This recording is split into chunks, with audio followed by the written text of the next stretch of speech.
Hi-ho, Tudor-minded people. It's Philadelphia Carey for Tudor Time Machine. The word I share with you this week is dissemble. When my favourite says he loves bear baiting, I dissemble, fan myself and say, I am far too delicate to sit in the hot English sun to watch the spectacle. Dissemble? How now, Tudor Files? What think you?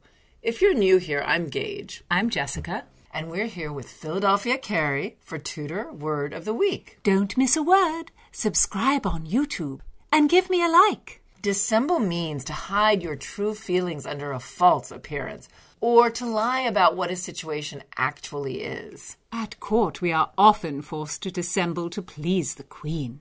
What do you mean? If Her Majesty is unhappy with her gown, we must all behave as if we are very, very sad that the gown is not to her liking. But in fact, we are not sad about that in the least. Indeed, we are happy she is dressed, so we may all dine. But if Her Majesty wishes to try another dress, we are very, very sad because we cannot dine. None of us care so very much about Her Majesty's gown. Oh, I see. So how do you spell dissemble, Philadelphia? It is spelled Dissemble. Dissemble is a word that I wish had not gone out of fashion. It's true. If you ask a friend who doesn't love the Tudors to go to a Shakespeare play and they take a little too long to answer, "Oh, sure, I'd love to," you don't want to ask, "Are you lying? Do you really not want to go?" It seems a bit harsh. But if you said, "Oh, friend, do you dissemble?" Much nicer. Playful even. I agree. Tudor and Jacobean plays are full of dissembling because they loved trickery and dressing in disguise. And usually the authors liked the audience to be in on the plot. Yeah, the audience knows the girl is dressed as a boy, or someone is faking death, or someone has not really gone mad. The trickster and the audience are both in the know. But the other characters in the play are fooled. Yes, and in this period, it's popular to do what's called breaking the fourth wall. Breaking the fourth wall is when the actors talk to the audience. They acknowledge the audience is there in the room, and they just tell the audience what they are up to. Like Fleabag does that. Exactly. Yeah, that is now, right? Yes. And a character will tell the audience they are faking madness, for instance, in order to get another character to declare the truth. And audiences of the period loved a good mad scene. The play that is often credited with starting the style of feigning madness is The Spanish Tragedy. Oh, I love that play by Thomas Kidd.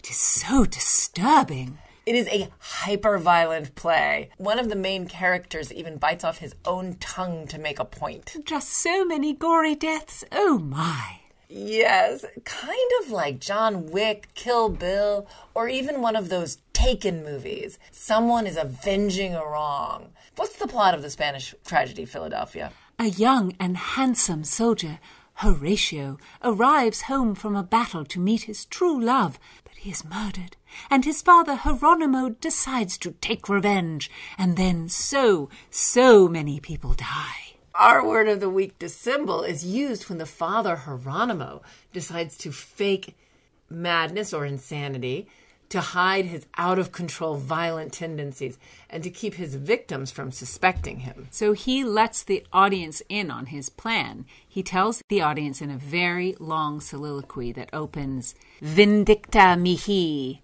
I, heaven, will be revenged of every ill."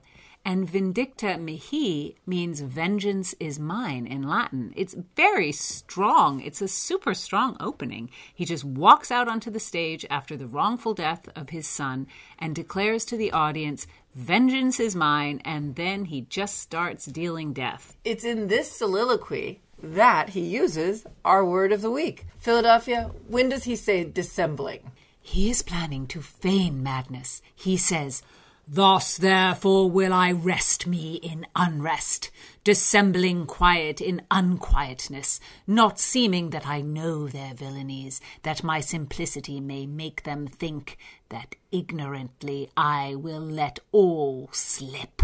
Scary. Yeah, he's saying that the men who committed the crime won't suspect him. They'll think he'll let the death of his son slide because he's gone crazy.